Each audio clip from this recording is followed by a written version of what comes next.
네, 안녕하세요. ITC 방송 토크 IT 진행 맡고 있는 지식 PD 고우성입니다.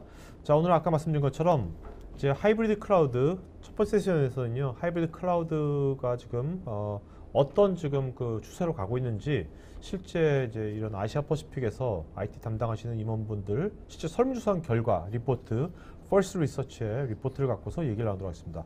첫 번째 세션 게스트는요, 오라클 코리아의 김성균 상무님이십니다. 안녕하세요. 네, 안녕하십니까. 네네. 자, 스태프 좀 보여주겠어요? 저기 모니터 좀 바꿔주기 바랍니다. 자, 상무님. 네.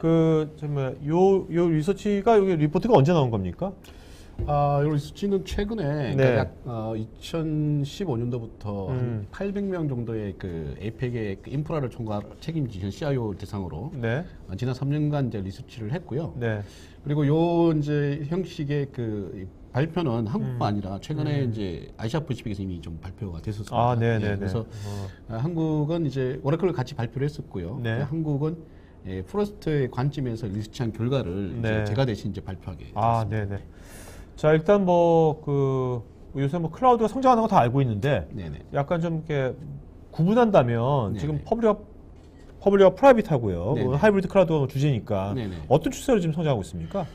네, 뭐 장표에서 보시다시피 네. 클라우드는 약 35% 정도로 굉장히 빠른 속도 성장을 하고 있죠. 네네. 우리는 이제 해외에 비하면 조금 더딘 감은 있지만 이제 여기 에이펙 리서치 자료이기 때문에 이거 보시면 네. 보신 바와 같이 한 35%씩 성장을 하다 보니까 이제 2017년에 약 세계 시장 규모가 320억 달러라 그러면 네네.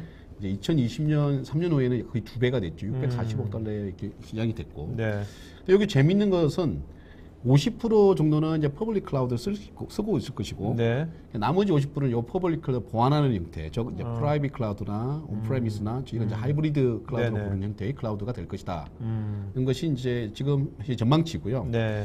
또 하나 재밌는 거는 요 밑에 이제 그 전 세계 서버나 스토리지 이제 구매액을 보시면은 2008년도에 161억 불이었죠. 네. 근데 2020년도에 거의 늘어나질 않았습니다. 거의 정체네요. 정체입니다. 네. 답보 상태네요. 네. 하드웨어 구매량은 네네. 구매는 네네. 근데 이제 요 밑에 보시면은 이제 그리고 고객이 이 온프레미스에서 쓰고 있던 그 하드웨어의 그 사용을 네. 클라우드로 많이 옮겨가실 것이다. 그래서 클라우드에서는 요 이제 하드웨어가 더 많이, 그러니까 결국은 클라우드가 많이 도입될 것이다. 이런 네네. 의미로 이해를 하시면 될 것 같습니다. 네. 자, 요거는 이제 어떤 건가? 어떤 트렌드를 말씀하시는 거죠? 요거는 이제 네. 제가 아까 뭐 모두에 말씀드린 것처럼 이제 약 3년간 약 800명에서 네. 900명 정도의 그 CIO를 대상으로 트렌드를 조사를 한 건데요. 네. 프레스트에서. 재밌는 거는 이제 2015년도에 보시면 이제 퍼블릭 클라우드 맨 위에 있는 파란색이 지난 파란색이 퍼블릭 클라우드죠. 예, 맨 위에 퍼블릭이요. 있는 게. 네. 네네. 그 밑에 있는 게 이제 그 호스팅된 프라이빗 클라우드. 네. 그리고 맨 밑에 있는 게 이제 자사의 데이터 센터 내에 있는 프라이빗 클라우드의 사용률을 이제 네네. 얘기를 하는 건데요. 네. 자, 근데요. 네. 여기 호스팅된 프라이빗 클라우드하고요. 네. 내부 프라이빗 클라우드가 뭐가 다른 겁니까? 네. 호스팅 클라우드라는 것은 이제 그 클라우드 서비스 프로바이더 입장에서 보면 네. 데이터 센터 내의 특정 존은 네. 특정 회사, 특정 도메인만 클라우드를 서비스를 할 수 있는 형태의 클라우드를 얘기하는 아, 거고요. 네. 그리고 좀 더 보완이 강화된 특정 기업의 클라우드라고 얘기를 하시면 될 것 같습니다. 그러니까 이제 예를 들면 우리나라로 따지면 우리나라 이제 그룹사들 많잖아요. 네네. 그룹사 관련된 IT 전담회사가 있으니까 네네. 거기가 자기 계열사 상대로 네네. 프라이빗 클라우드 한다면 네네. 이런 형태겠네요. 맞습니다. 네, 그렇습니다. 알겠습니다. 어쨌든 이 트렌드를 보면 네. 뭐 퍼블릭 클라우드 굉장히 성장하고 있지만 네. 프라이빗 클라우드 같이 성장하고 있네요. 맞습니다. 그게 이게 가장 이제 저희가 주목해야 되는 점은요. 네.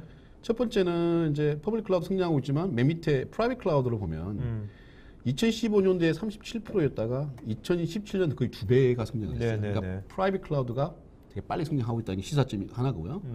그리고 두 번째는 고객들이 하나의 클라우드는 쓰지 않는다는 거죠. 네네. 그러니까 퍼블릭 클라우드만 쓰든지 아니면 프라이빗 클라우드 쓰든지 그렇게는 아니고 네. 같이 쓰는 하이브리드 클라우드 형태의 서비스가 될 것이라는 게 네. 가장 키 메시지라고 이해하시면 될 것 같습니다. 자, 이게 뭐 우리나라뿐만 아니라 네네.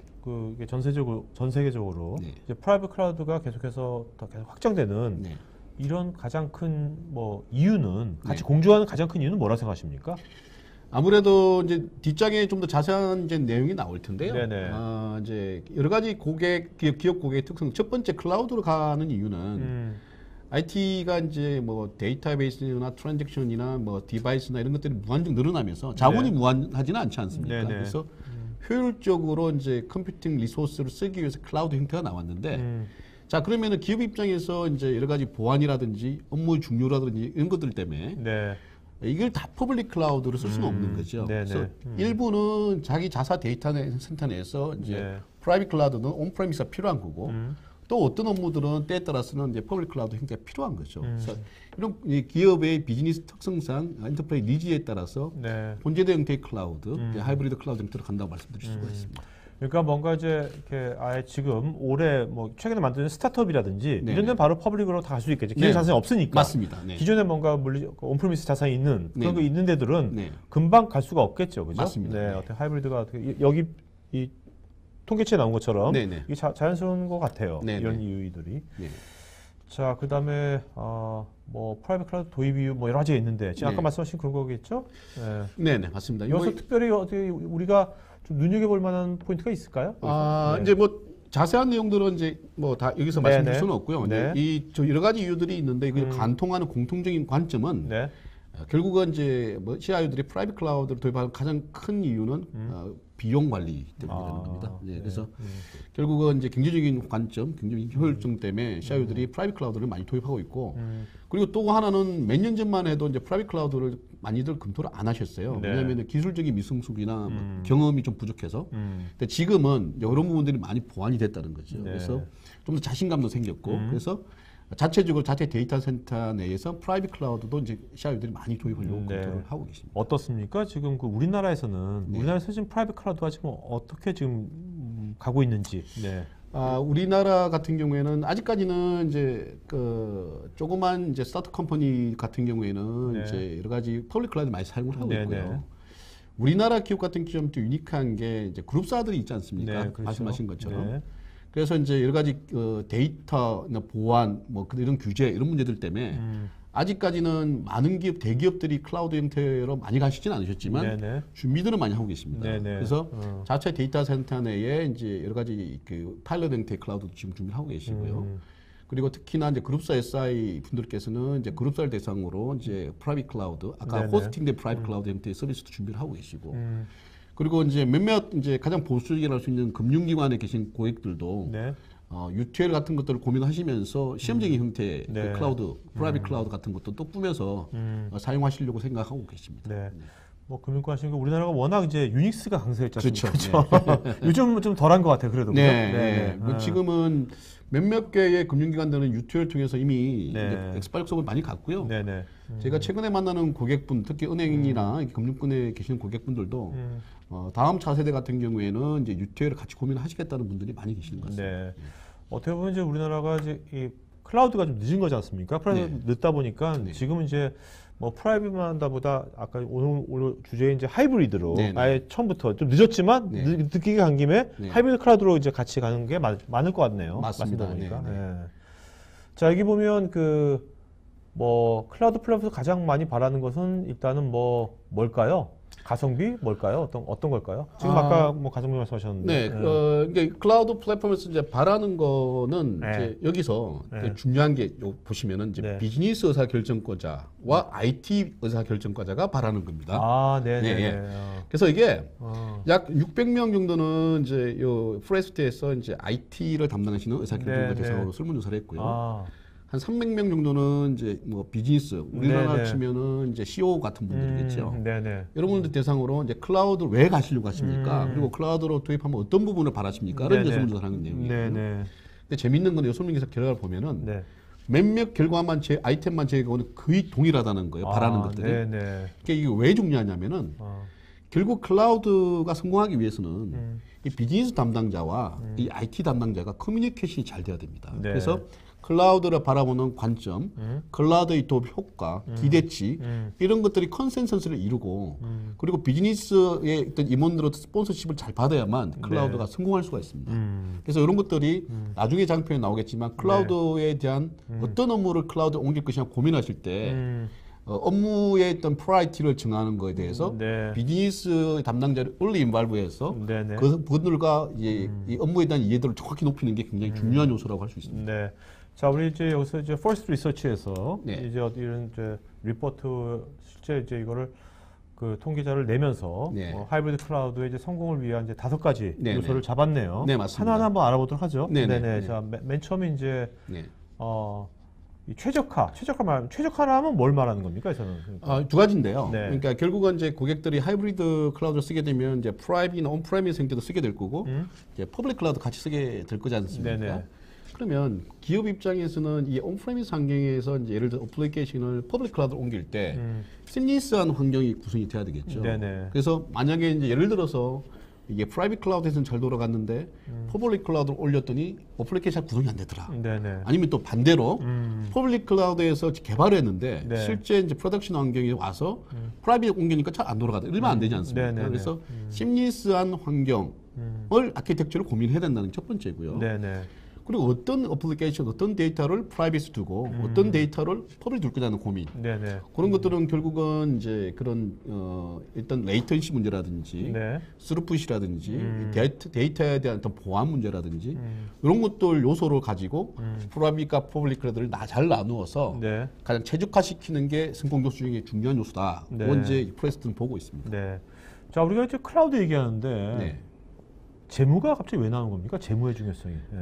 왜냐면요, 이제 사실은 이제 클라우드가 결국 돈 문제 때문에 이제 하는 거지 않습니까? 네. 결국 이제 클라우드로 가더라도 결국은 이제 투자라는 부분이 분명히 들어갑니다. 근데 이게 중요한 이유는 기업의 자원, 특히 재무적인 부분은 현실적인 이유가 있기 때문에 지속적으로 투자 가능한 범위 내에서 네. 이제 가장 비용 효율적인 부분에 클라우드 전략을 짜야 된다는 겁니다. 그래서 저희가 이제 기업들이 프라이빗 클라우드에 대해서 그리고 퍼블릭 클라우드에서 어떤 업무를 나눌 때 네.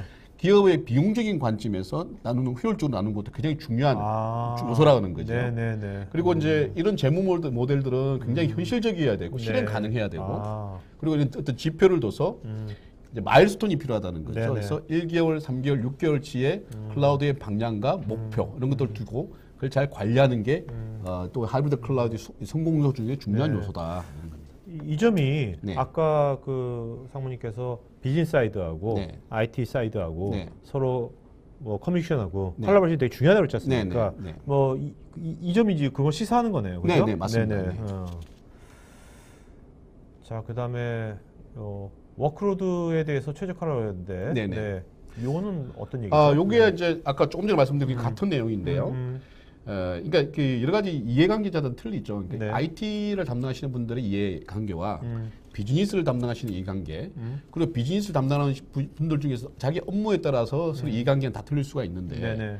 자 클라우드를 저희가 구성을 할 때 워크로드에 대해서 이제 이 우선 순위를 매겨야 됩니다. 네네. 그래서 이 우선 순위에 따라서 어떤 워크로드를 또 클라우드에 프라이빗에 두고 어떤 네. 워크로드를 퍼블릭에 두고 결정하는 거죠. 그러니까 이거에 따라서 왜냐하면은 프라이빗에 둘 거냐, 온프레미스에 둘 거냐, 퍼블릭에 둘 거냐에 따라서 어떤 업무 어플리케이션의 성능 그렇죠. 시간이나 레이텐시나 뭐 비용이나 이런 게 틀리기 때문에. 네네. 그래서 좋은 클라우드의 서비스에 성공을 하기 위해서는 반드시 이 비즈니스 담당자의 커뮤니케이션이 잘 필요하고 네. 워크로드에 대한 이해가 필요하다. 그렇겠네요. 왜냐면 이게 IT 담당자만 갖고는 네.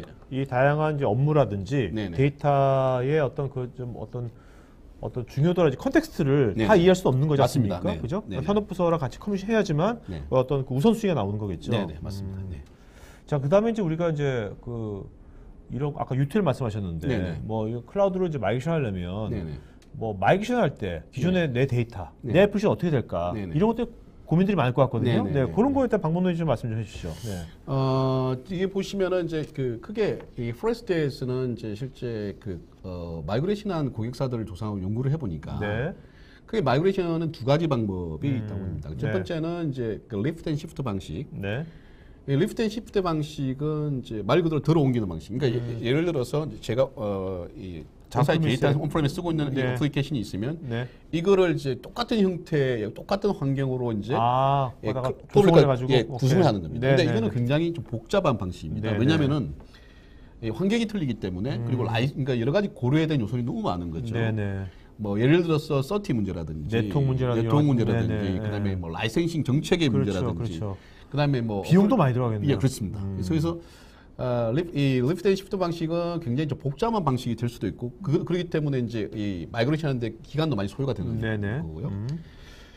또 하나의 방식이 리라이트 방식이라는 게 있습니다. 네. 이거는 이제 그냥 덮어 씌우는 방식인데요. 이게 굉장히 그 마이그레이션 하는 게 손쉽고 빠르긴 하지만 보안 문제라든지 그리고 어플리케이션의 어떤 랭귀지 어떤 랭귀지 짜주냐에 따라서 아키텍처에 따라서 이 호환이 잘 안 되는 문제도 있습니다. 그래서 그렇기 때문에 그런 부분도 잘 고려를 해서 결국은 이제 퍼블릭 클라우드로 마이그레이션 할 때는 이 두 가지 방식이 있는데 이 어플리케이션의 특성이나 워크로드에 따라서 어떤 방식을 선택할 건지 잘 선택해야 되고 이 방식에 따라서 짧게는 뭐 하루 미만부터 많게는 6개월 이상 마이그레이션 소요 기간이 걸리기도 한답니다. 자, 그다음에 네 번째가 가상화를 사용해서 관리 개발 배포의 간소화. 요 내용은 이제 사실은 이제 그 가상화는 뭐 누구나 이제 많이들 쓰고 사실 있죠. 우리가 하이브리드 클라우드를 쓴다는 것은 가상화가 기본 전제 조건이 되는 거 아닙니까? 맞습니다. 그래서 요즘은 이제 가상화를 모르는 고객들은 없으시죠. 근데 뭐 안타깝게도 우리나라는 이제 다른 나라에 비해서 가상화율이 조금 떨어지긴 하지만 많은 고객들이 가상화를 쓰고 있다는 것은 누구도 이제 부인할 수 없을 겁니다. 특히 클라우드 가면서 이제 이 가상화 VM은 굉장히 이제 그 도미넌트한 어플리케이션 배포 방법인데.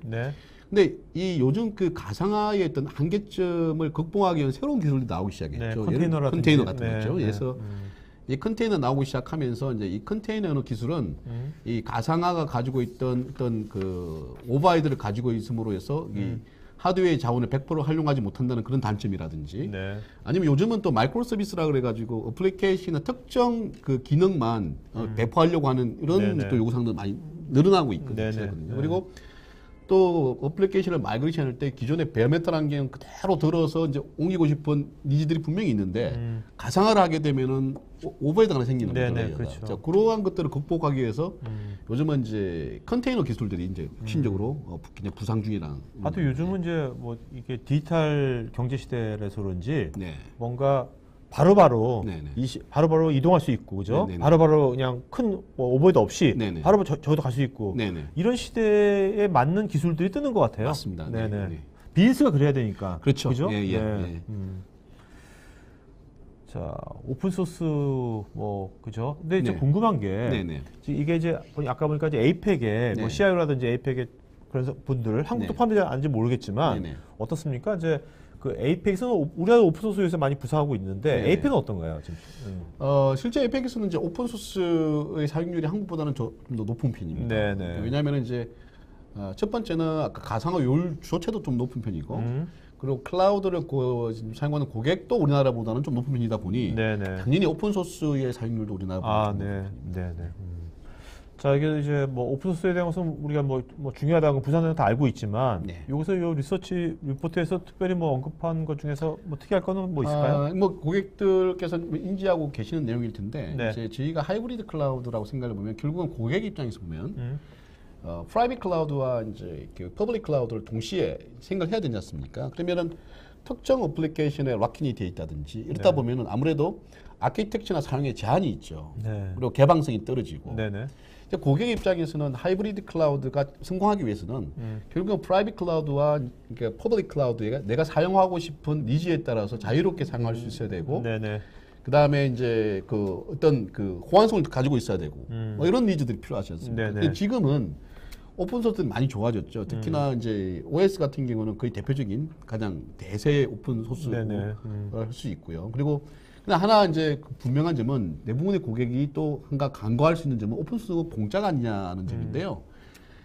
오픈소스는 상업적인 서포트가 필요한 부분이 분명히 있습니다. 그래서 워크로드의 중요도에 따라서 어떤 부분은 분명히 이제 어떤 특정 기업의 서포트가 상업적으로 필요한 경우도 있고요. 또 어떤 경우는 이에 따라서는 자체적으로 서포트 해결할 부분도 있습니다. 그래서 그거를 잘 밸런싱하는 게 성공적으로 오픈소스 사용하는 방법이 아닐까 합니다. 자, 그 상무님께서 뭐 여기 이제 맺은 말 있지만 그래도 이제 이 퍼스트 리서치 리포트를 쭉 보시면서 상무님께서 뭐 딱 어떤 느꼈던 하는 그 관점이랄까 뭐 하나 말씀해 주신다면 어떤 게 있습니까? 분명히 이제 우리나라 같은 경우는 이제 퍼블릭 클라우드에서 프라이빗 클라우드로 가고 있는 관점이고 지금은 이제 프라이빗 클라우드의 지금 시작점이 아닐까 이렇게 생각을 합니다. 그래서 지금 이제 많은 기업들이 이제 클라우드를 검토를 하고 계시고 하시는데 분명한 것은 이제 이 클라우드를 성공이냐 실패냐 정하는 요소들은 네. 첫 번째는 반드시 그 비즈니스 담당자와의 어떤 커뮤니케이션, 원하는 커뮤니케이션이 간단히 필요하고요. 네. 두 번째는 이제 아키텍처 관점에서 봤을 때 어떻게 프라이빗과 퍼블릭 클라우드의 그 심리스한 어플리케이션 환경을 구축할 수 있느냐는 관점. 네, 네. 그 두 가지 관점이 가장 중요한 관점이 아닐까 생각합니다. 네, 알겠습니다. 자, 뭐 이규민님도 여기 보면 뭐 왜라는 이슈에서 설득을 위한 1순위 답변이 말씀하신 재무 연관성 등 ROI 대비 최대 활용성일 것으로 보입니다.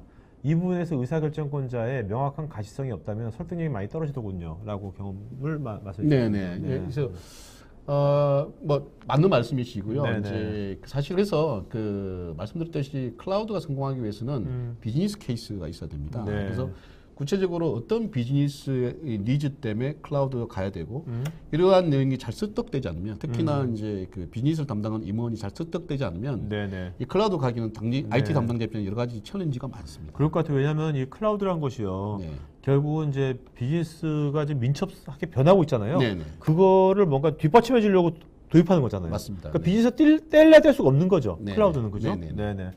자, 여러분들 두 번째 세션은요. 지금 포레스트 리서치가 지금 한 5가지 하이브리드 클라우드의 성공 팩터 있지 않습니까? 그 요소들을 실제로 이제 언급만 할 것이 아니라 이걸 어떻게 우리가 구현할 것인지 하우투에 대한 얘기입니다. 자, 김상무님 이따가 Q&A 시간에 네, 오시고요. 자, 알겠습니다. 그러면 두 번째 세션 여러분 10초 있다가 시작하도록 하겠습니다. 네. 자, 두 번째 세션이 아까 말씀하신 것처럼 실제로 첫 번째 세션에서 퍼스트 리서치에서 이제 언급했던 이제 5가지 하이브리드 클라우드의 그 성공 팩터 그것들을 실제로 이제 기업에서 구현하기 위해서 어떻게 해야 될 것인지 이런 얘기들을 오라클 코리아의 김영중 부장님 모셨습니다. 안녕하세요. 예, 안녕하세요. 네네. 자, 지금 여러 가지 5가지 이제 고려 사항 있지 않습니까? 이제 자, 이런 것들이 있는데 이런 것들에 대해서 실제로 이제 어떻게 해야 될 것인지 오라클은 일단 예. 오라클에서 어떤 대안을 갖고 있는지 어떻게 지금 하는 것이 뭐 너무 기술적인 얘기보다는요. 예. 오늘 이제 이런 얘기니까 실제로 오늘은 좀 구현한 사례들 갖고 좀 많이 얘기하면 좋을 것 같아요. 예. 그죠? 네. 예. 앞에서 이제 포레스트 리서치 결과를 통해서 클라우드 구현에 대한 요구와 그리고 동기 네. 그리고 IT 서비스들이 어떻게 변해가는지에 대해서 이제 들어보셨는데요. 네. 여기서 이제 이 장표에서 얘기하고자 하는 거는 이제 하이브리드 클라우드를 하이브리드 IT를 성공적으로 하기 위해서 핵심적인 5가지 포인트를 한번 다시 좀 짚어보도록 하겠습니다. 그래서 네네.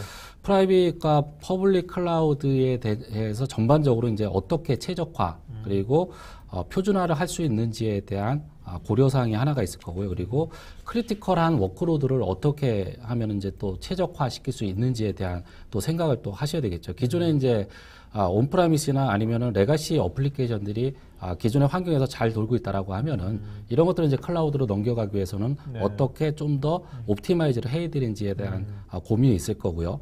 그리고 뭐 아까 말씀드린 것처럼 가상화가 요즘에 보면 어떻게 보면 키겠죠. 그래서 그렇죠. 컨테이너나 아니면 VM을 사용하는 데 있어서 어떻게 하면은 개발이나 관리 그리고 이제 배포까지 간소화할 수 있는지 그렇게 하기 위해서는 어떤 툴을 사용하는 게 이제 적합한지에 대한 좀 판단이 필요할 것 같고요. 네. 그리고 비용적인 관점에서 봤을 때는 여러분들이 좀 유심히 보셔야 될 부분이 이런 계약서상에 어떻게 숨어져 있는 히든 코스트가 있는지를 명확하게 보실 필요가 있습니다. 이거에 따라서 이제 비용이 많이 차이가 날 수 있기 때문에 이런 것들도 잘 보셔야 될 것 같고요. 마지막으로 이제 오픈 소스에 대한 사용을 어떻게 하면 극대화할 수 있느냐에 대한 생각을 좀 하셔야 되는데요. 뭐 오픈 소스를 지원하는 이제 벤더들이 많이 있다 하더라도 예, 벤더마다 다 동일하지 않겠죠. 그렇기 때문에 어떤 벤더가 좀 더 플렉시블하게 오픈소스에 대한 정책을 지원하는지에 대해서 고려사항이 좀 필요할 것 같습니다. 네. 자, 그럼 먼저 오라클 오픈소스 관련된 지금 현재 오라클 오픈 파운데이션을 오셨는데, 예. 네, 이거 좀 말씀해 주실까요? 네. 예, 오라클은 이제 오라클 리눅스 그리고 오라클의 버추얼라이제이션 오퍼링을 통해서 이제 클라우드 개방형 시스템을 저희가 제공해드리고 있는데요.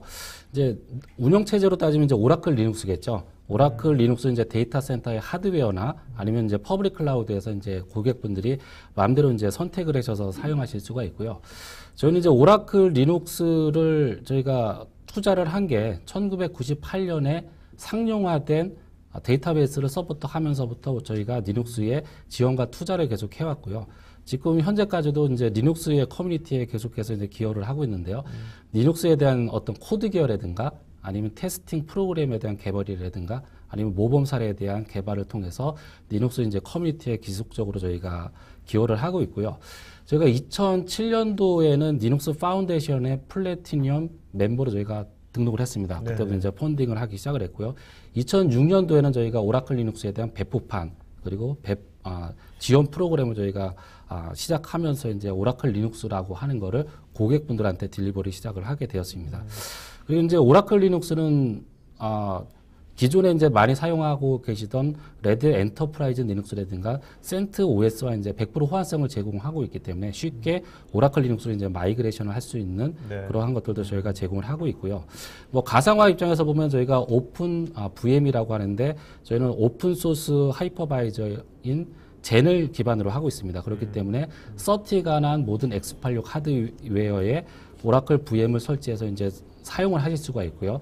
지금 현재 주요 OS로 사용이 되고 있는 리눅스라든가 아니면은 윈도우즈 그리고 X86 솔라리스의 를 이제 게스트 OS로 사용을 하실 수가 있습니다. 그리고 오라클 VM뿐만이 아니라 저희가 오라클 리눅스에 KVM을 또 장착을 하고 있기 때문에 고객 입장에서는 뭐 KVM도 하나의 버추얼라이제이션 플랫폼으로 사용하실 수가 있겠죠. 뭐 이 두 가지 옵션을 가지고 고객분들은 오라클의 퍼블릭 클라우드와 거의 동일한 환경을 만들어서 이제 사용을 하실 수가 있고요. 이것뿐만 아니라 오라클은 오픈 개발, 데브옵스라고 보통 얘기를 하죠. 데브옵스 측면에서 뭐 큐버네티즈에 대한 관리를 통한 컨테이너 지원이라든가 그리고 여러 개발 언어나 여러 버전을 지원하기 위한 오픈스택 그리고 개발자를 위한 오픈 소스 형태의 버추얼 데스크탑 가상화인 이제 VDI, 버추얼 박스를 저희가 또 제공을 해드리고 있습니다. 여기서 이제 가장 중요한 거는 오라클이 제공하고 있는 오픈 파운데이션 포 클라우드라고 하는 이 제품들이 전부 다 오픈 소스로 되어 있기 때문에 아키텍처적인 면이나 아니면 계약적인 면에서 제로 락인을 추구한다는 게 가장 큰 장점이라고 볼 수가 있습니다. 아까 뭐 레드햇에서 레드 리눅스에서 이제 오라클 리눅스로 쉽게 옮길 수 있다고 했잖아요. 네. 거꾸로 그 오라클 리눅스 쓰다가 레드햇에서도 쉽게 갈 수 있습니까? 뭐 저희가 어떻게든 오라클 리눅스는 레드햇 리눅스와 센토스와 100% 호환성을 제공하고 있기 때문에 고객분들이 원하신다라고 하면은 뭐 저희가 아키텍처적으로나 아니면은 계약서상으로 이렇게 오라클을 사용하고 있지만 꼭 비용을 지불하셔야 됩니다. 라고 하는 락인이 없기 때문에 고객분들은 언제든 본인들이 필요하시다라고 하면은 다른 벤더를 선택해서 가실 수가 있습니다. 알겠습니다. 자, 저랑 이제 제가 이제 김 부장님 모시고 방송 이제 가끔씩 했는데 이렇게 여기 LGU 플러스 실제 오라클 리눅스 고객인가 보죠? 현재 오라클 리눅스에 대한 계약을 가지고 계신 고객이고요. 뭐 오라클이 어떻게 보면 이제 좀 더 레드햇보다 나은 밸류를 제공하고 있기 때문에 현재 레드햇 리눅스에서 오라클 리눅스로 이제 전환을 하고 계신 경우라고 보시면 되고요. 뭐 여기서 얘기한 걸 보게 되면 뭐 라이센스 조항이 매력적일 뿐만이 아니라 오라클 데이터베이스를 오라클 리눅스에서 사용할 때 좀 더 다양한 기능을 제공하기 때문에 이제 오라클 리눅스를 선택했다라고 하는 얘기를 하고 있습니다. 자, 여기서요. 뭐 라이센스 조항이 매력적이다. 너무 구체적이지 않거든요. 너무 길게 말고요. 짧게 진하게 어떤 라이센스 조항 하나만 매력적인 거 하나만 좀 말씀해 주시고요. 그다음에 오라클 DB를 오라클 리눅스에서 사용할 경우에 이점 딱 하나. 하나씩만 좀 말씀해 주시죠. 하나를 말씀을 드리면 오라클 리눅스는 마찬가지로 이제 오픈 소스 기반이기 때문에 서브스크립션을 저희가 받게 돼 있죠. 근데 타사 같은 경우는 어떤 소프트웨어가 깔리게 되면은 전체 설치가 돼 있는 인스턴스에 대해서 서브스크립션을 요구하는 경우가 있습니다. 근데 오라클은 고객이 선택적으로 서버의 개수를 정할 수가 있고요. 그리고 향후에 비즈니스의 요구에 따라서 계약의 변경이 필요하다라고 하면 쉽게 변경할 수 있다라는 장점이 있고요. 그리고 뭐 오라클 데이터베이스를 오라클 리눅스에 활용을 하면서 사용할 수 있는 기능들이 또 기능적인 추가적인 것들이 있고요. 그리고 성능적으로 좀 더 타사의 리눅스에 비해서 월등한 그런 부분들이 있습니다. 자, IBM 이제 코리아가 아니라 IBM 클라우드. IBM도 뭐 클라우드를 제공하고 있죠. 그런데 이제 여기서도 이제 오라클에 대한 기술을 이제 지원하기 위해서 오라클 매니지드 서비스라고 보통 얘기를 하죠. 그래서 오라클 데이터베이스가 됐던 오라클 미들웨어가 됐던 이런 오라클 제품들을 매니지드 서비스로 고객들한테 엔드유저한테 딜리버리를 하기 위해서 이제 오라클 VM을 이네이블 하게 돼 있는데요. 여기서 얘기하는 걸 보게 되면 오라클 VM은 어떤 어플리케이션에 대한 배포나 라이프 사이클을 아주 단순하게 그리고 빠르게 해주기 때문에 오라클 VM을 선택했다라고 이제 얘기를 하고 있습니다. 네. 자, 요거는 이제 그 오라클의 오픈 소스에 예. 뭐 아까 오라클 오픈 파운데이션을 했는데 예. 오픈 소스의 장점인 것 같은데 여러 장점들이 있는 것 같은데 예. 네. 뭐 오픈 소스는 굉장히 다양하지 않습니까? 예. 오라클 오픈 소스의 가장 큰 장점은 뭐라고 생각하십니까? 뭐 오라클 오픈 소스 하면은 뭐 누구나 자유롭게 다운로드 받고 사용할 수 있고 그리고 업데이트까지도 예, 마음대로 이제 근데 그건 가져갈 모든 수 오픈 소스가 있다라고 그러지 이제 않습니까? 근데 뭐 그렇게 생각하시는 부분들이 많이 있는데 네. 어떤 특정 벤더를 보게 되면 다운로드 자체도 어떤 구매 조건이 있어야지 다운로드를 할 수 있게 그렇게 락인이 좀 걸려 있는 부분들이 있습니다. 그런데 네네. 거기에 반해서 오라클은 누구나 자유롭게 다운로드 받고 사용하실 수가 있습니다. 네, 예. 알겠습니다. 자, 여기 또 한국 기업.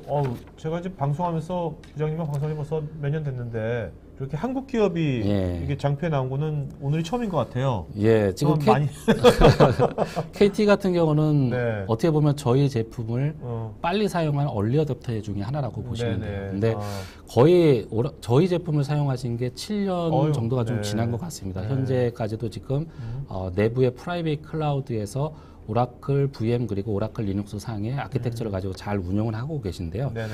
처음에는 이제 그 차세대 프로젝트에서 어떤 플랫폼을 구성하기 위해서 이제 오라클 리눅스와 VM을 사용하셨었고요. 이때 이제 차세대의 목표에서는 이제 IT 시스템을 통합해서 네. 기존에 이제 KTF를 인수하다 보니까 유선과 무선이 이제 분리가 돼 있었죠. 네네. 이런 것들을 하나의 통합 시스템으로 만들어서 예, 서비스를 하기 위해서 이제 오라클의 오픈 클라우드를 선택을 하게 되신 거고요. 현재는 그 후에 이제 진행된 프로젝트로 보게 되면 이제 KUS라고 하는 프로젝트가 진행이 됐습니다. 그래서 네네. KUS에서도 동일하게 오라클이 제공하는 이러한 프라이빗 클라우드 솔루션을 가지고 운영을 하고 있습니다. KTS는 그러면 이제 오픈 소스 관련된 뭐 이런 그 전문가들이 꽤 많이 있겠네요. 이제 7년 됐으면. 예, 뭐 저희가 초기에 구축할 때는 뭐 저도 많이 이제 컨트리뷰션을 했고 저희 파트너나 네. 그리고 KT에서 가지고 있는 이제 SI, KTDS나 네네. 이러한 분들이 많이 이제 뭐 인건이라든가 리소스가 많이 투자가 됐기 때문에 지금은 상당히 탄탄한 네. 어떤 운영 조직 네. 그리고 디자인할 수 있는 아키텍처 조직을 가지고 있다고 보시면 돼요. 예. 부장님은 KT 분들을 관계자분들을 매년 도입할 때부터 봐왔지 않습니까? 예, 그러면 그렇죠. 이제 7년 전에 처음에 막 검토했을 때 그때하고 지금 요즘에 와서 그분들을 봤을 때 그분들의 가장 큰 뭐 달라진 점이랄까, 뭐 자세나 어떤 뭐 또 여러 가지 것 중에 뭐 하나가 있다면 뭐가 있을까요? 네, 뭐 보시기에. 7년 전에 이제 처음에 프로젝트를 하면서 상당히 많은 이제 질문사항이라든가 네. 뭐 라이센스에 대한 정책부터 해가지고 뭐 기존에 이제 레가시 시스템을 쓰셨던 분들은 오픈 소스로 넘어가면서 라이센스 같은 게 이해가 잘 안 되시죠. 네네. 그러다 보니까 뭐 그런 것들에 대한 질문이라든가 그리고 아키텍처를 하기 위해서 기존에 유닉스 시스템에서 쓰셨던 것들은 이제 X86으로 넘어오기 위해서는 어떠한 제품을 활용해서 아키텍처를 가야 되는지 그리고 설치하는데 부분에 있어서도 초기에는 뭐 아무래도 기술력이나 아니면 준비가 안 돼 있기 때문에 많이 저희 벤더나 아니면 파트너 도움을 많이 받으셨다라고 하면은 지금은 거의 질문하시는 것들이 많이 없으세요. 아, 네. 다들 자체적으로 오픈 소스 팀이나 뭐 파트너나 그런 네. 것들을 다 보유하고 있기 때문에 내부적으로 뭐 그런 기술력이라든가 그런 것들 다 해결을 어느 정도 해 가고 또 사실 계신다고 오픈 보시면 소스라는 돼요. 건 검색값도 나오잖아요. 또 이제 그것도 많이 요즘에는 알 테고. 뭐 네. 많이 확산이 돼 있기 때문에 네. 검색하는 기술적인 것들을 많이 찾아볼 수가 있어요. 네네. 예. 자, 우리가 이제 이 뭐 오픈소스 좋지만 이거 어차피 기업에 쓰려면 예. 통합 관리도 중요하지 않습니까? 예. 네, 통합 관리는 어떤 식으로? 뭐 오라클 입장에서는 이제 고객분들이 이러한 제품들을 베어메탈에서 쓰실 수도 있고요. 그리고 네. 버추얼 머신에서 쓰실 수도 있고 네. 아까 말씀해 주신 컨테이너에서도 쓸 수 있는데 클라우드에서 중요한 거는 어떻게 했던 신속한 프로비저닝과 그리고 심플한 관리를 이제 들 수가 있는데 네. 오라클에서는 오라클 엔터프라이즈 매니저를 통해서 이렇게 오라클이 제공하는 오픈 인프라스트럭처에 대해서 심플하게 관리를 하실 수가 있고요. 그리고 네네. 저희가 VM 템플릿이나 아니면 이제 컨테이너에서 필요한 템플릿들을 저희가 제공해 주고 있기 때문에 이런 것들을 통해서 아주 빠르게 어플리케이션을 프로비저닝 할 수 있습니다. 예. 원래 오라클 EM이 원래 오라클 예전에부터 있었던 거지 않습니까? 예, 맞습니다. 이것이 그러면 오라클 리눅스에도 같이 똑같은 UI인가요? 예, 엔터프라이즈 매니저는 데이터베이스 관리용으로 그렇죠. 이제 처음에 시작을 네네. 했고, 네. 뭐 상당히 큰 덩치가 큰 프로그램이라고 보시면 돼요. 그래서 그렇죠. 오라클의 모든 스택을 풀 스택을 이제 매니지먼트 할 수 있게 돼 있기 때문에 네. 여기 이제 플러그인 형태로 오라클 리눅스를 관리할 수도 있고 아. 그리고 오라클 VM을 연결시켜서 프라이빗 클라우드를 이네이블 시킬 수도 있겠죠. 네네. 예. 자, 요거는 어떤 고인가요? 입실론? 엡실론이라고 하는 이제 저희 고객 사례인데요. 네네. 뭐 현재 뭐 거의 70개의 오피스를 가지고 있고 그리고 7천여 명의 직원을 보유하고 있는 이제 네네. 글로벌한 마케팅 회사라고 합니다. 여기서 이제 오라클의 그 오픈 클라우드 인프라스트럭처를 선택하게 된 이유는 기존의 이제 레가시 어플리케이션 상당히 복잡하기 때문에 이런 것들을 네. 좀 통합하고 네. 그리고 민첩성과 속도를 향상시키기 위한 어떤 데이터베이스 애저 서비스 내지는 비즈니스 인텔리전스 애저 서비스를 구축하기 위해서 이제 오라클 리눅스랑 VM을 선택하게 됐고요. 네. 이로 인해서 거의 35%에 달하는 TCO를 절감한 그런 사례라고 보시면 될 것 같고 네네. 그리고 여기서 이제 오라클 리눅스랑 VM을 선택하게 된 또 하나의 키 요인은 데이터베이스와 그리고 비즈니스 인텔리전트 같은 경우 상당히 레이어가 복잡하죠. 네, 그렇기 그렇죠. 때문에 오라클 VM은 이렇게 멀티 레이어의 엔터프라이즈 어플리케이션을 좀 더 쉽고 빠르게 배포할 수 있는 그런 기능으로 이제 디자인이 됐기 때문에 오라클 VM을 선택했다라고 보시면 될 것 같고요. 여기 자료에 보시면 이제 거의 뭐 20배에 달하는 프로비저닝 속도를 향상시켰다라고 얘기를 하는 게 이제 오라클 데이터베이스 그리고 오라클 RAC 그리고 오라클의 비즈니스 인텔리전트를 오라클이 제공하는 템플릿을 이용해서 네. 배포를 하기 때문에 거의 20배에 달하는 속도를 향상시켰다라고 얘기를 하고 있습니다. 그러니까 고객도 뭔가 이 서비스에 체감 속도 같은 것이 빨라졌을 것 같고, 예. 네, 그래서 고객의 로열티가 높아졌는지 모르겠네요. 예, 맞습니다. 네. 예. 자, 보안도 중요하지 않습니까? 요즘 이제 보안. 네, 예. 보안적 관점 좀 언급해 주시겠습니까? 뭐 보안이라고 하면은 모든 기업에서 아주 상당히 중요하게 네네. 핫하게 이제 생각하고 있는 요소라고 생각을 할 수가 있고요. 그리고 항상 최신 패치를 이제 적용해야지 보안적이다라고 이제 생각을 많이 하고 있죠. 근데 요즘에 클라우드 운영 체제로 여겨지는 것들이 리눅스죠. 리눅스가 네. 이제 모든 클라우드에서 사용을 하고 있기 때문에 이 리눅스는 이제 물리적으로 사용할 수도 있고 이제 버추얼하게 사용할 수도 있고 그리고 수백 개의 가상 머신을 돌릴 수도 있고 그리고 어떻게 보면 수천 개의 컨테이너를 호스팅을 할 수도 있다라는 거죠. 그렇기 때문에 이러한 취약점을 빨리 해결하는 거는 모든 기업에 있어서 숙제라고 볼 수가 있는데요. 오라클 리눅스는 유일하게 커널 그리고 유저 스페이스의 라이브 패치뿐만 아니라 이제 롤백을 제공하고 있기 때문에 예를 들면 이제 핫블리드나 아니면 오픈 SSL과 같은 이제 보안 이슈로 저희가 온라인 중에 업무가 돌고 있는 그 시점에 라이브로 패치를 할 수 있다라고 하는 그런 장점을 또 제공을 하고 있고요. 어떻게 보면은 이런 기술을 또 어떤 패치가 나왔을 때 패치를 이제 파이널 패치를 적용하는 것이 아니라 패치가 중간에 나왔을 때 테스트를 해야 되는 경우들이 있습니다. 네네. 이런 것들을 심리스하게 온라인 중에 패치를 적용하고 네. 롤백하고 최종 패치를 다시 적용할 수 있다라고 하면 어떤 시스템에 대한 디버깅이라든가 아니면 트러블 슈팅에 대해서 좀 더 빠르게 갈 수 있는 그런 장점을 가지고 있고요. 이러한 기술들은 현재 오라클 리눅스뿐만이 아니라 오라클 VM에도 저희가 도입을 시작해 가고 있습니다. 이건 굉장히 중요한 포인트네요. 예. 요즘 이제 보안 위협 중에 이제 그 제로데이 익스플로이트를 이용하는 게 굉장히 많지 않습니까? 예, 그런 맞습니다. 거에 대한 패치를 빨리빨리 해야 되는데 예. 이걸 한다고 해서 시스템을 같이 중단시킬 수도 없는 거고. 그게 이제 그렇습니까? 가장 네. 큰 고민이죠. 이제 네. 서비스를 중단시키면서 보안을 할 그렇죠. 거냐, 그렇죠. 아니면 보안이 뭐 조금 지금 당장 서비스를 운영해야 되기 때문에 네. 보안적으로 이슈가 있어도 그냥 갈 거냐라고 하는 이제 어떤 고민거리에 있었다라고 하면 오라클이 제공하는 이런 케이스 플레이스를 사용한다라고 하면은 네네. 온라인 중에 이런 것들을 두 마리 토끼를 다 잡을 수가 있는 거죠. 네. 예. 자, 요분은 아까 우리 그 방송하기 전에 예. 동영상에 나왔던 분인데, 예. 네, 그 자막이 한글 자막이 없어가지고, 네, 좀 어떤 분들은 이분이 누구실까, 네, 뭐 어떤 얘기였습니까 동영상에서, 네.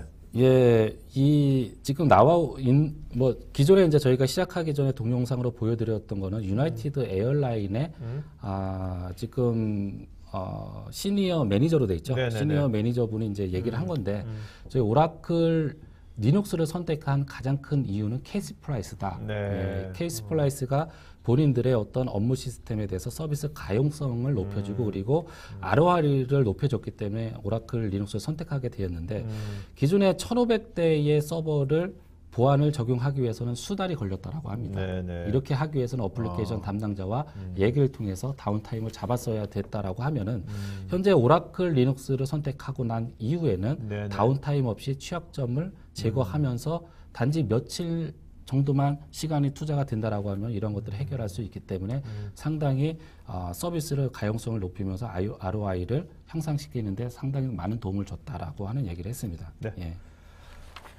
자, 이제 우리 뭐 이제 질의응답 시간 가기 전에요. 예. 네, 한번 좀 정리를 해주시죠. 네. 예, 오라클은 저희가 이제 여러분이 현재 돌리고 있는 시스템에 대해서 단순화나 그리고 근대화, 시스템의 근대화를 어떻게 할 수 있는지 그리고 비용적으로 어떻게 절감할 수 있는지 그리고 보안을 어떻게 향상시킬 수 있는지 그리고 계속해서 얘기해왔던 어플리케이션을 어떻게 하면 좀 더 빠르게 배포할 수 있는 환경을 만들 수 있는지에 대해서 현재 고객분들이 고민하고 있는 현재 인프라, 오늘날의 인프라를 저희가 도움을 드릴 수가 있습니다.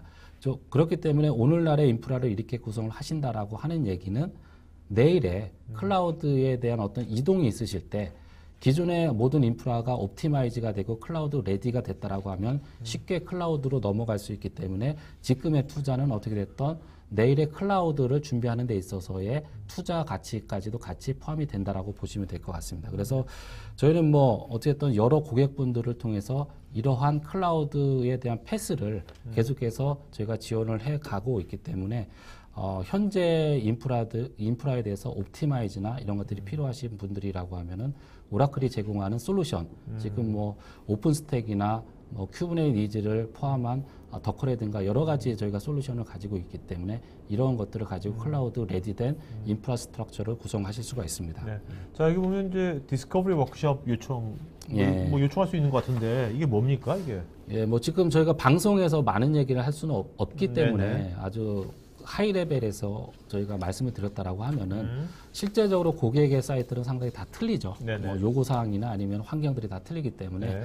고객에 맞는 어떤 커스텀된 워크숍을 요청하신다라고 하면 저희가 온사이트로? 예, 페이스 투 페이스로 예, 저희가 방문 드려서 워크숍을 진행해 드리기 때문에 이런 것들을 저희를 요청해 주시면 저희가 예, 가서 설명을 드릴 수가 있습니다. 네. 예. 자, 그러면 이제 여러분 Q&A 시간 갖도록 하겠습니다. 자, 그러면 그 김상문이 나오시죠? 네, 같이 이제 두 분 같이 Q&A 시간 갖도록 하겠고요.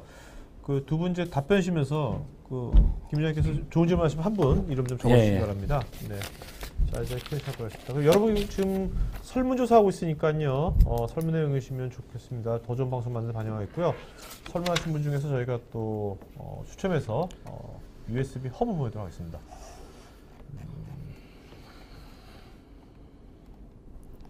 자, 이현준님께서요. 퍼블릭 클라우드와 하이브리드 클라우드 서비스 기업의 사례와 2015년에 비해서 3배 이상의 성장이 된 이유가 무엇인지 말씀해 주시면 감사하겠습니다. 아까 펄스 리서치 거기서 나온 것 같은데. 예. 네네. 예. 퍼블릭 클라우드와 이제 하이브리드 클라우드 사례를 구체적으로 이제 네네. 한국 사례 찾기는 좀 어렵고요. 네네. 이제 오늘 제가 발표드린 내용은 이제 프레드에서 에펙에 있는 이제 한 800명 정도의 이제 인프라 담당 책임자를 대상으로 했기 때문에. 네네. 그래서 일단 제가 제 세션에서 말씀드린 바와 같이 이제 클라우드는 우리나라보다는 이제 다른 나라에서 특히 에펙에서 더 많이 쓰고 있는 상태인데. 네. 3년 후에 100% 이상 성장했던 이유는 아까 말씀드린 대로 매년 30% 이상, 32% 정도 클라우드 성장을 하고 있습니다. 네. 그래서 지금은 이제 우리나라도 이제 성장하고 있는 단계지만 지금 다른 나라 같은 경우에는 우리나라보다 빠른 속도 성장하고 있기 때문에 우리 연간 한 30% 이상의 성장 속도를 보이고 있기 때문에 네. 한 100% 이상 성장이 된다고 이렇게 이해해 주시면 될 것 같습니다. 네. 자, 그다음에 유정식님께서요. 클라우드와 VM 이를 어떤 관점, 어떤 기준을 바라봐야 할까요? 제가 답변을 네네. 드리면 될 것 네. 같은데요. 네. 뭐 요즘에 이제 퍼블릭 클라우드를 사용하시면서 보시게 되면 이제 베어메탈 클라우드 있긴 하지만 대부분의 클라우드가 이제 가상화로 지금 구성이 되어 있는 걸 보실 수가 있고요. 네. 이 버추얼라이제이션이라고 하는 게 지금 단순히 저희가 기존에 얘기했던 이제 하이퍼바이저 기반의 VM에 대한 버추얼라이제이션도 있지만 네. 지금은 이제 신규로 생기는 이제 서비스에 대해서는 마이크로 서비스나 그런 것들을 안착하기 위해서 컨테이너 기반의 그런 서비스들이 이제 많이 추가가 되고 있습니다. 네네. 어떻게든 클라우드를 구성하기 위해서는 이렇게 봤을 때 버추얼라이제이션이 상당히 중요한 키포인트라는 거죠. 네네. 그렇기 때문에 어떠한 가상화 플랫폼을 온프라미스나 아니면은 프라이빗 클라우드에서 쓰느냐에 따라서 향후에 퍼블릭 클라우드로 이동해 간다든지 거꾸로 이제 퍼블릭에서 네. 프라이빗으로 내려오는 데 있어서 가상화 플랫폼에 따라서 서로가 틀리면은 상당히 이동이 힘들겠죠. 그렇죠. 네네. 그렇기 때문에 맞춰준 상태라고 하면은 쉽게 왔다 갔다 할 수 있는 그러한 패스가 제공이 될 수가 있습니다. 그렇기 때문에 지금 시점에서 여러분들이 가상화에 대한 플랫폼을 결정하시는 것도 상당히 중요하다라고 보실 수가 있습니다. 네. 김수현님께서는 우리나라의 망분리 정책과 관련해서 클라우드 서비스의 대응 방안과 뭐 향후 전망이 궁금하다고요. 망분리 지금 그 클라우드를 구성하시면서 망분리에 대한 생각도 당연히 하고 계시겠죠. 그 클라우드라고 하는 것 자체가 데이터 센터에 대한 역할을 하고 있고 그 안에서 이제 어떤 서비스 존별로 아니면 터넌트별로 여러 가지 서비스가 나눠져 있어야 되는데 이런 망분리에 대한 거는 어떻게 됐던 저희가 벤더에서 제공하는 그런 솔루션을 이용해서 고객분들이 정책을 가져가야 되는 부분이 제일 클 것 같고요. 그렇기 때문에 저희가 제공하는 솔루션을 가지고 어떠한 정책으로 터넌트를 나눌 건지에 네네. 대해서는 좀 더 고민을 해봐야 될 부분이라고 생각을 합니다. 네. 이현주님, 기업의 클라우드 투자가 쉽지 않은 이유는 비용과 함께 클라우드 구축 후 가성비가 만족되지 않을 때 다른 클라우드 구축 업체로 변경할 때 마이그레이션의 고민도 중요한 요소라 생각되는데요. 비용과 마이그레이션에 관해서 고객 입장에서 말씀해 주시면 고맙겠습니다. 제가 답변을 네네. 드리자면 이제 실제 이제 우리나라 고객 사례를 만나보면은 특히 퍼블릭 클라우드 같은 경우도 그 한 개의 고객사의 그 퍼블릭 클라우드를 쓰지는 않으시더라고요. 예를 들어서 이제 어떤 고객사들은 AWS도 쓰시고 에즈도 쓰시고 이제 오라클 클라우드 쓰시는데 네네. 그거 이제 사용하고자 하는 그 기준점은 이제 주로 사용하려는 어플리케이션이 어떤 베이스로 되어 있느냐. 예를 들어서 오라클 데이터베이스의 클라우드를 주로 이용하고 싶으신 고객들은 당연히 오라클 클라우드를 쓰고 계시고요. 네. 특히 OS가 윈도우 계열의 많은 어플리케이션 사용을 이렇게 계신 고객들은 이제 애저 많이 사용하고 계시는데 또 오픈 소스나 이쪽은 AWS 많이 쓰고 계시고 네네. 그래서 이제 사용하고자 하는 어플리케이션의 이제 특성이나 일단 목적을 보고 이제 퍼블릭 클라우드 많이 사용하고 계시고 그리고 이제 프라이빗 클라우드 같은 경우는 비용이 더 많이 좀 들어가는 편이죠. 네네, 이제 그렇죠. 당연히 인프라 투자가 많이 일어나니까. 그래서 이제 인하우스 어플리케이션이나 그리고 보안이나 이런 것들이 중요한 어플리케이션은 이제 프라이빗 클라우드를 많이 고민하고 계시는데 결국은 중복 투자나 아니면 마이그레이션에 대한 또 재투자가 이런 걸 방지하기 위해서는 어플리케이션의 특성이라는 걸 잘 고려하셔서 클라우드를 선택하시는 게 가장 비용 효율적인 클라우드를 선택하시는 방법이 아닐까 그렇게 네. 생각합니다. 자, 그다음에 오정태님께서요. 가상화 클라우드를 사용 시에 하드웨어 제조사와 클라우드 솔루션사가 충돌이 문제입니다. 예를 들어 O사 하드웨어를 쓰는데 클라우드 솔루션은 V사를 사용하려 했는데 DB 서비스 충돌이 발생했습니다. O사가 클라우드 솔루션이 있어서 경쟁사 V사의 솔루션을 보장하지 않아 DB 서버가 진정한 클라우드가 안 되는 경우가 많은데 클라우드를 도입하는 입장에서 어떻게 해야 할까요?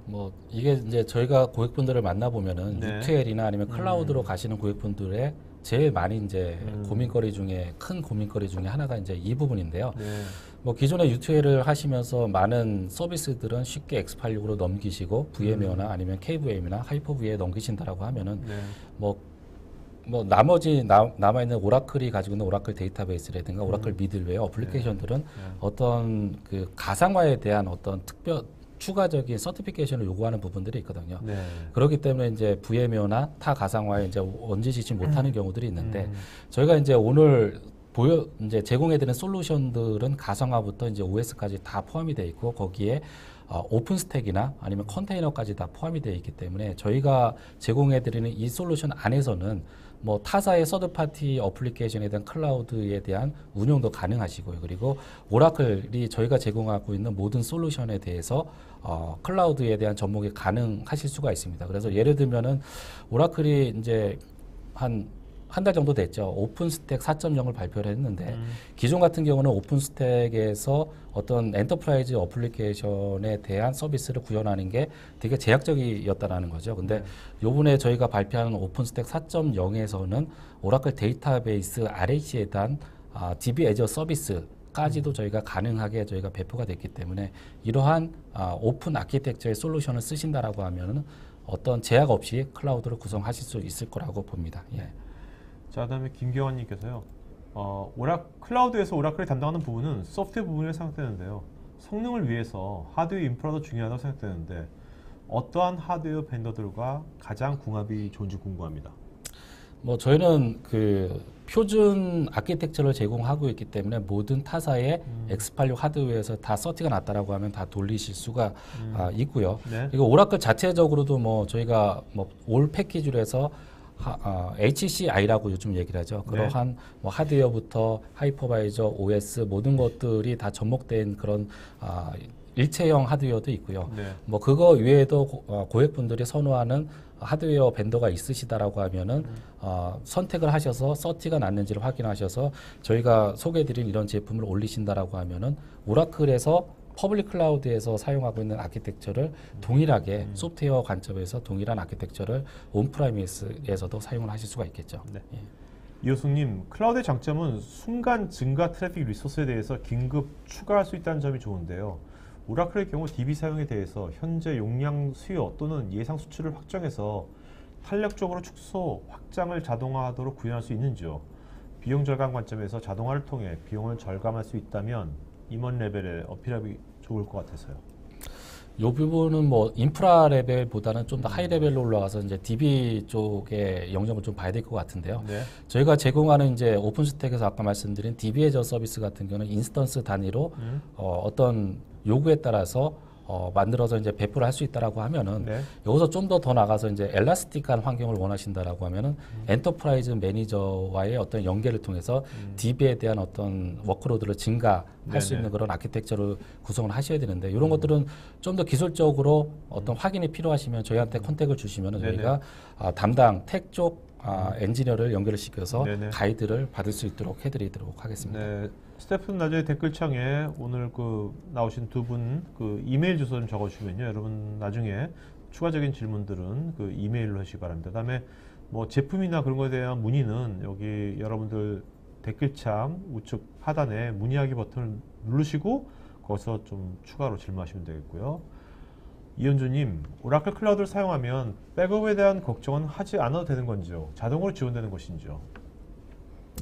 여기서 말씀해 주신 이제 오라클 클라우드가 뭐 명확하게 이제 온프라미스도 있고 그 프라이빗 클라우드 있고 이제 퍼블릭 클라우드도 있을 것 같은데요. 네. 지금 물론 질문하시는 분이 아마 오라클의 클라우드라고 하시면 이제 퍼블릭 클라우드 쪽을 말씀하신 것 같은데 퍼블릭 클라우드는 솔직히 저희 영역은 아니고요. 저희는 이제 프라이빗 클라우드 하이브리드를 이제 접목하기 때문에 프라이빗 클라우드 입장에서 말씀을 드리면은 어쨌든 백업에 대한 정책은 필요하겠죠. 그렇기 때문에 가상화나 아니면은 OS에 대한 어떤 구성이 된다라고 하면은 저희 뭐 솔루션에서 제공하는 어떤 NFS에 대한 백업을 접목시켜서 어떤 백업 소프트웨어를 같이 연결을 시킨다라고 하면 클라우드 상에서도 백업을 충분히 실행하실 수가 있습니다. 네. 권태호님, 예약 인스턴스와 스팟 인스턴스 방식의 서비스도 지원하는지요? 아울러 오토 스케일링 기능도 구성 가능한지요? 뭐 인스턴스, 뭐 핫스팟 이런 것들은 그 일반적인 클라우드, 퍼블릭 클라우드에서 지금 많이 사용하고 있는 그런 방식인데요. 지금 저희가 말씀드린 이제 프라이빗 클라우드 입장에서는 당연히 오토 스케일이나 이런 기능들은 추가가 되어 있는데요. 뭐 핫스팟이나 이런 것들은 좀 컨셉이 조금 틀리기 때문에 네네. 그거는 이제 퍼블릭 클라우드 쪽에서 확인을 해보셔야 될 것 같습니다. 예. 자, 오정투님, 오라클 클라우드 관련 제품에 대해서는 타사보다 많이 알려지지가 않아서 실제 오라클 클라우드 솔루션에 대해서도 세미나에서 맛보기식으로 했으면 좋겠다고요. 예. 예, 뭐 지금 질문하시는 어떤 의도를 좀 알 것 같은데 저희가 클라우드 솔루션으로 저희가 고객분들한테 딜리버리를 하고 있는 거는 이제 프라이빗 클라우드 입장에서는 엔터프라이즈 매니저 그리고 오라클 오픈스택 4.0 이 두 가지가 될 것 같은데요. 네. 오라클 오픈스택이 뭐 지금 버전에 4.0까지 나와 있지만 1.0서부터 쭉 해서 와 오면서 네. 기존에는 IaaS 단까지만 지원을 했습니다. 그렇기 때문에 오라클 입장에서 크게 저희가 뭐 마케팅을 하거나 고객을 찾아가서 이제 구축을 하거나 그렇지 못했었는데요. 지금 4.0이 나오면서 오라클 RAC에 대한 어떤 프로비전이나 이런 것들이 저희가 공식적으로 서포트를 어나운스를 했기 때문에 네네. 저희가 이제 지금서부터 이러한 것들을 고객들한테 구축을 하고 이제 마케팅이나 그런 것들을 하게 될 것 같습니다. 네. 자, 이규민님께서는 이제 개인적으로 번외적으로 하이브리드 클라우드 서비스의 다음 단계가 뭘지 뭐 좀 시장을 앞서가는 패널 분이나 의견 좀 구해봅니다. 앞으로 어떻게 진화하게 되고 뭐 이런 거 말씀하신 것 같은데. 어려운 질문이네요. 아직 하이브리드 클라우드도 아직 많이는 안 왔는데 지금은 이제 어쨌든 그 하이브리드 클라우드든 프라이빗 클라우드든 간에 이제 가장 중요한 점은 IT 자원이 분명히 한계가 있고 그다음에 이제 재무적인 비용적인 부분도 굉장히 중요하기 때문에 결국 기업은 이제 기업의 환경에서 자사의 데이터를 보호하면서 가장 비용 효율적인 방법이 찾을 텐데요. 그게 하이브리드가 될 수도 있고 아니면 이제 프라이빗 클라우드가 될 수도 있고 퍼블릭 클라우드 그거는 이제 그 시장에 따라서 많이 바뀔 거라고 생각합니다. 그래서 지금 단계에서 기업들이 고민해야 되는 부분들은 하이브리드 클라우드로 시장이 가고 있는 단계에서 기업은 아까 제가 말씀드린 5가지 원칙을 잘 고려를 하면서 이제 그 하이브리드 클라우드 환경을 잘 구축하는지에 대한 고민이 먼저 돼야 되지 않을까 생각합니다. 오정태님은 인공지능 클라우드가 아닐까요? 최동희 형님, VM웨어 기반으로 현재 사이버 침해 대응 체계를 국내 개발 및 공급하고 있는데요. 오라클 VM 기능이 VM웨어 개발 지원 부분을 지원이 가능한지요? 기존에 이제 VM웨어에서 어떤 인스턴스를 만들어서 그 위에서 이제 개발을 하셔가지고 이제 같이 딜리버리를 하셨다라고 하는 얘기 같은데요. 오라클 VM도 어떻게든 서버 X86 기반에 가상화하기 때문에 VM에서 만드는 VM들을 갖다가 V2V를 통해서 오라클 VM으로 포팅을 하실 수가 있습니다. 그렇기 때문에 뭐 가상화 플랫폼을 바꿔서 기존에 사용하시던 개발했던 그런 어플리케이션을 그대로 가져서 딜리버를 하실 수가 있겠죠. 예. 최석규님, 클라우드를 구성하면 기존 네트워크를 재구성해야 하나요?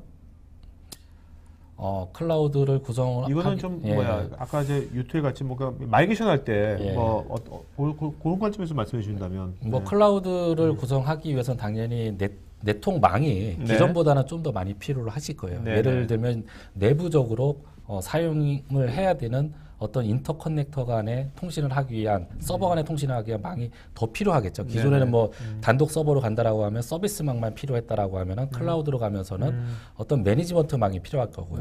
그리고 서로 이제 VM 간에 마이그레이션 하기 위한 라이브 마이그레이션 망이라든가 추가적인 조닝으로 나누게 되면은 터넌트별로 또 서비스망이 다 틀려지기 때문에 네트워크에 대한 망이 좀 더 개발이 돼서 좀 더 투자를 통해서 좀 세분화될 필요가 있다는 거죠. 자, 강승환님께서 오라클 VM으로 다른 퍼블릭 클라우드나 프라이빗 클라우드를 연동할 수가 있나요? 예, 뭐 당연히 지금 현재 그 퍼블릭 클라우드에서 오라클 데이터베이스 내지는 웹로직에 대한 매니지드 서비스를 하는 곳들이 있습니다. 아까 제가 사례에서 보여드렸던 IBM 클라우드라든가 아니면은 타사의 퍼블릭 클라우드에서 오라클 제품을 호스팅을 하고 있는 것은 대부분들이 오라클 VM이라고 보시면 됩니다. 그렇기 때문에 오라클에 대한 서비스가 필요한 퍼블릭 클라우드 벤더들이 오라클 VM을 인앱을 시켜서 오라클 제품에 대한 서비스를 하고 있다라고 보시면 됩니다. 자, 저도 하나 궁금한 게 좀 컨테이너이지 않습니까? 더커. 그럼 저번 주에도 말씀해 주셨는데 우리나라에서 지금 컨테이너는 어떤 것 같아요? 지금 그 뭐 어떤 시장에서 반응이라든지 활용도 이런 것들이 예, 지금 많은 이제 컨테이너를 사용하시는 게 어떻게 보면 기존에 있는 어플리케이션을 뭐 많이 수정하지 않고 네. 얹어질 수 있는 방법이 하나가 있을 거고요.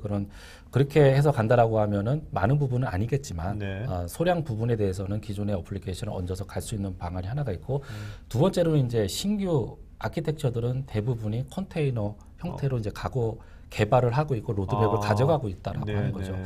뭐 그렇게 되는 이유 중에 하나가 아까 질문에서도 나왔던 것 같은데요. 네. 뭐 클라우드가 여러 개가 있는데 만약에 고객분들의 어떤 요건에 의해서 다른 클라우드로 가고 싶다라는 거죠. 네, 네. 아니면 클라우드에서 다시 온프라미스로 내려오고 싶다라는 거죠. 그런 것들이 하이퍼바이저 기반으로 돼 있다라고 하면은 여러 다른 하이퍼바이저들이 다 클라우드 벤더별로 틀리기 때문에 네. 그런 것들의 제약성이 있다라고 하면은 컨테이너를 사용한다라고 하면은 아주 쉽게 클라우드에서 클라우드로 넘어갈 수 있고 그리고 네네. 클라우드에서 온프라미스로 갈 수가 있기 때문에 투비 아키텍처에서는 많은 부분들을 컨테이너로 가져가고 있습니다. 아, 예. 네, 네.